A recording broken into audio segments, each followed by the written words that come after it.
आपने शांतिपूर्वक तरीके से पिछले 12 घंटे से 12.5 घंटे से संयमित तरीके से लोकतांत्रिक तरीके से सरकार पे दबाव बना, सोशल मीडिया के माध्यम से, और हजारों नौजवान राजस्थान के विभिन्न सड़कों पे, राजमार्ग पे शांतिपूर्ण तरीके से उदयपुर कूच को लेकर आप उत्साहित थे। और हमारा मुख्य मुद्दा था रिया के अंदर जो अवैध बजरी निकल रही है, बजरी माफिया के खिलाफ जो आंदोलन कर रहे हैं, बजरी माफिया के खिलाफ सर्वे करा के इलीगल माइनिंग को रोका जाए। दूसरा, एसडीएम के खिलाफ कठोर कार्रवाई, माइनिंग अधिकारियों के खिलाफ कार्रवाई। और 12-15 जो बिंदु थे हमारे, कई मेड़ता रिया के गांवों का मामला हो जो छूट गए थे गाँव आपदा करने, और फसल बीमा का चाहे मामला था, तो दूसरे हमारे मामले थे रेलवे ट्रैक, जो रेलवे लाइन है रास मेड़ता और पुष्कर मेड़ता, इसमें विशेष मुआवजा, विशेष पैकेज मिले।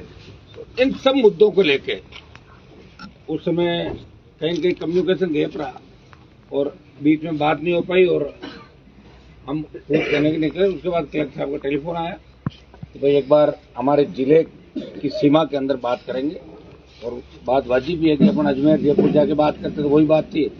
तो आप सब ने पिछले 8 बजे में आ गए थे और 9 घंटे तक मजबूती से आप लोग यहाँ डटे रहे, खड़े रहे।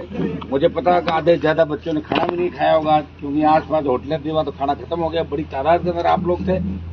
मैं आपको विश्वास दिलाता हूँ कि आज भी 5 बजी है 6 और परसों बजी थी 5। परसों ठंड ज्यादा थी, आज ईश्वर ने हमारी सुनी, आज ठंड नहीं है, तो आराम से अपना टाइम निकल गया। मैं कलेक्टर साहब को भी धन्यवाद दूंगा, एसपी साहब को धन्यवाद दूंगा, तमाम अधिकारियों को कि ये आपके बीच आए। और जो हमारी मांगे हैं, सरकार से भी बात होगी उच्च स्तर पर, हमारी सारी मांगे सरकार ने मान ली है। और कलेक्टर साहब और एसपी साहब जो पुलिस से संबंधित है, तो एसपी साहब उनका करेंगे, और जो बाकी संबंधित है वो आज लेटर भी जारी कर दिए, कुछ लेटर कल लिख देंगे।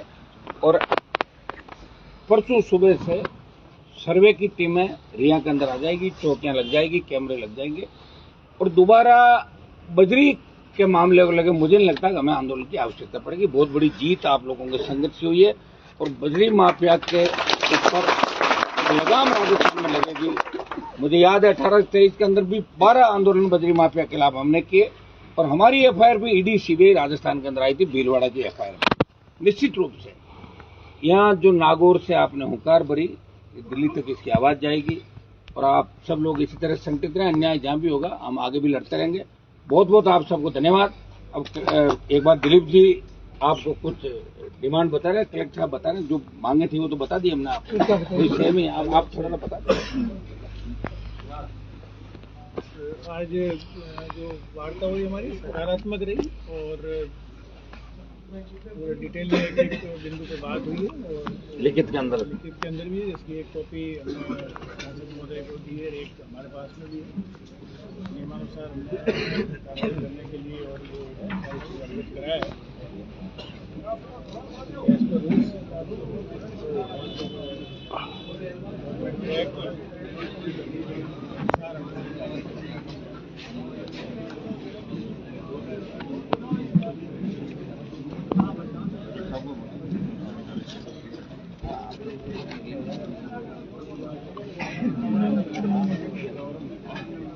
एक मिनट, जो इशू थे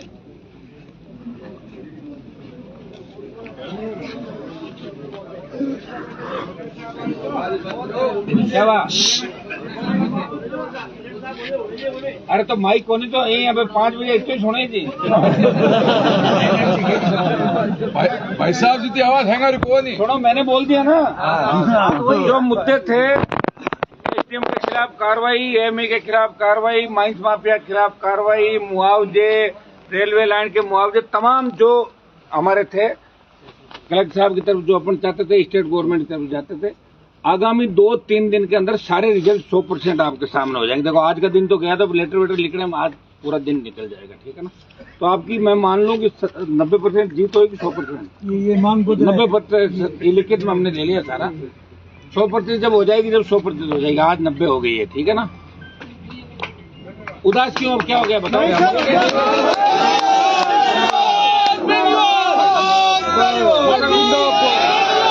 तो मैं कूच दोबारा करा देगा तो अभी कूच करा देंगे तो अभी तो आदेश से सुने मेरी बात। आप रुको एक बार, अब एक मिनट आप संबोधित कर देना। एक मिनट ऐसा बता रहे हैं जो वार्ता हुई है जिसमें प्रतिनिधिमंडल और प्रशासनिक अधिकारी, पुलिस अधिकारी सभी उपस्थित रहे। मुख्य रूप से अवैध खनन संबंधी जो मामला था, जिला पुलिस की तरफ से मैं सभी को आश्वस्त करना चाहूँगा कि अवैध खनन के प्रति जीरो टॉलरेंस की नीति है और इसी नीति के तहत आगे आने वाले समय में कार्य किया जाएगा। धन्यवाद।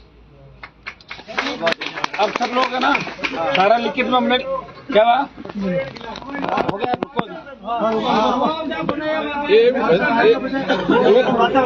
एक मिनट हमने सारी चीजें है ना, ये सारी 15 जो अपनी डिमांड थी 15 सूत्री, ये सारा लिखित में हमने ले लिया। हमारे तीनों के कलेक्टर एसपी हमारे दिलीप जी के साइन कह रहा हूँ, ठीक है? हो गया, पटवारी जी कह दी रोक तो जाओ। अब सब लोग सुनिए मेरी बात। ऐसा है कि हमेशा आप चाहते हो वैसा 100% कभी नहीं होता, कई बार योग संयोग होता। क्योंकि रात का टाइम था और मुझे आपकी भी चिंता थी, जिस हिसाब से गाड़ियां चला रहे थे, हाईवे था सामने और कलेक्टर साहब की इच्छा थी नागौर की सीमा के अंदर वार्ता हो, 4 बजे कम्युनिकेशन गैप रहा, नहीं तो अपने रिया के अंदर ही बात हो जाती। हमें भी तकलीफ नहीं पड़ती, इनको भी नहीं पड़ती, लेकिन योग संयोग था। जो हुआ अच्छा हुआ। कूच अब वैसे 2.5-3 साल और कौन कूच करेगा, अपने को जब इच्छा और करेंगे। अब तैयार रहो आगे के, ऐसे नर्वस नहीं होना। ये सारे काम आपके जो आंदोलन बजरी का था, जो यहाँ भ्रष्टाचार बदमाशी हो रही थी, वो पूरे काम आज से शुरू हो गए और कल परसों शाम तक सारे काम जैसा आप चाहोगे, जैसा अपन चाह रहे हो, सारे काम आपके हो गए, लिखा लिया। और रुकिए, अब धीरे धीरे गाड़ी चलाते हुए, समझ गए ना? क्योंकि आज भी एक गाड़ी अपनी यहाँ टोल पे कोई डंपर वाला ले गया था, ईश्वरी कृपा वही नहीं, परसों भी आते हुए। तो तेजाजी महाराज की कृपा तो है ही, लेकिन थोड़ा अपने को भी ध्यान रखना पड़ेगा। तो धीरे धीरे घर जाना है और तैयार रहना, कभी भी कूच या 12 घंटे 24 घंटे पहले जैसे भी अल्टीमेटम दे। अब आपको मैं धन्यवाद इस बात का दूंगा कि रिया के अंदर 36 घंटे में आपने 2 बार बड़ी रैली करी इस ठंड के अंदर खुद के साधनों से। मेरे हिसाब से कोई भी नेता नहीं कर पाता है। क्या एक दिन गए, 2 दिन गए, तीसरे दिन उठते लोग। और आज भी कितनी तादाद में, और बगरू दूध से लेके भाखरोटा तक उतनी तादाद में सब गाड़ियां खड़ी। इसलिए आज सब लोग जो सुन रहे हैं मुझे राजस्थान के, उसका मैं धन्यवाद दूंगा कि उन्होंने सोशल मीडिया मुझे ताकत दी। मेरे लिए गांव से उठकर जयपुर की ओर कूच किया।